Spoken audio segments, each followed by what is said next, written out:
देवभूमि के दंगल में जातीय समीकरण भी बेहद अहम होता है और यही वजह है कि दोनों दल जातीय फैक्टर को ध्यान में रखकर आगे बढ़ रहे हैं। आपको आंकड़ों की ज़बानी समझाते हैं कि इस चुनाव में जाति फैक्टर कितना काम आने वाला है। हिमाचल प्रदेश में विधानसभा की 68 सीटें हैं। साल 2017 चुनाव में बीजेपी ने 44 सीट जीती थी, जबकि कांग्रेस महज 21 सीटों पर सिमट गई थी। वहीं अन्य को 3 सीट हासिल हुई थी। वहीं इस चुनाव सीट को वोट प्रतिशत के हिसाब से देखें तो पिछले चुनाव में बीजेपी को 48.8% वोट मिले, जबकि कांग्रेस के 41.7% वोट थे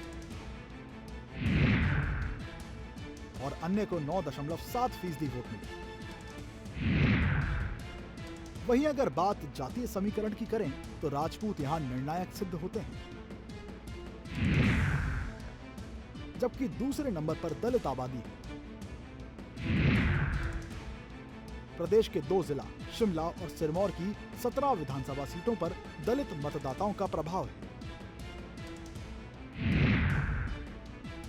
जिनमें 6 सीटें अनुसूचित जाति के लिए आरक्षित हैं। इन सीटों में रामपुर, रोहडू, सोलन, कसौली, पच्छाद, श्री रेणुका जी शामिल।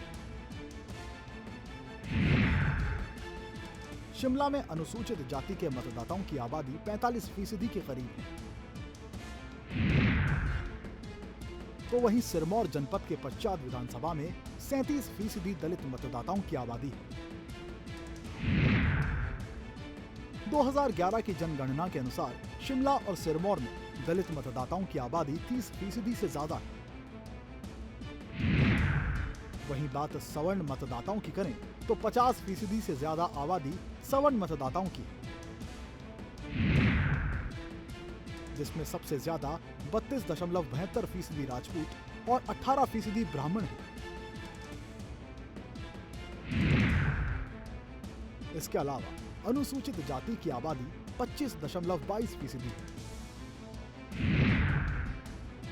और अनुसूचित जनजाति की आबादी 5.71% है। प्रदेश में ओबीसी 13.52% और अल्पसंख्यक 4.83% है। और इन्हीं समीकरणों को ध्यान में रखकर दोनों दल अपनी अपनी रणनीति तय करते हैं। बता दें कि प्रदेश में ब्राह्मण समाज किंग मेकर की भूमिका में होता है और बीजेपी के राष्ट्रीय अध्यक्ष जेपी नड्डा ब्राह्मण बिरादरी से ही आते हैं। साल 2017 में बीजेपी के सत्ता में आने के बाद पहले राजीव बिंदल और फिर अनुसूचित जाति से संबंध रखने वाले शिमला के सांसद सुरेश कश्यप को संगठन की कमान सौंपी गई थी। तो वहीं जातियों को साधने में कांग्रेस भी पीछे नहीं है। कांग्रेस दलित नेताओं के जरिए दलित उत्थान की बात कर मतदाताओं को रिझाने में जुटी हुई है। दलित सशक्तिकरण और महंगाई के मुद्दे पर कांग्रेस सरकार को घेर रही है। साल 2021 अक्टूबर महीने में हुए उपचुनाव में बीजेपी सभी सीटें हार गई थी, जिसमें महंगाई का मुद्दा सबसे अहम माना गया था। सूर्या समाचार ब्यूरो रिपोर्ट।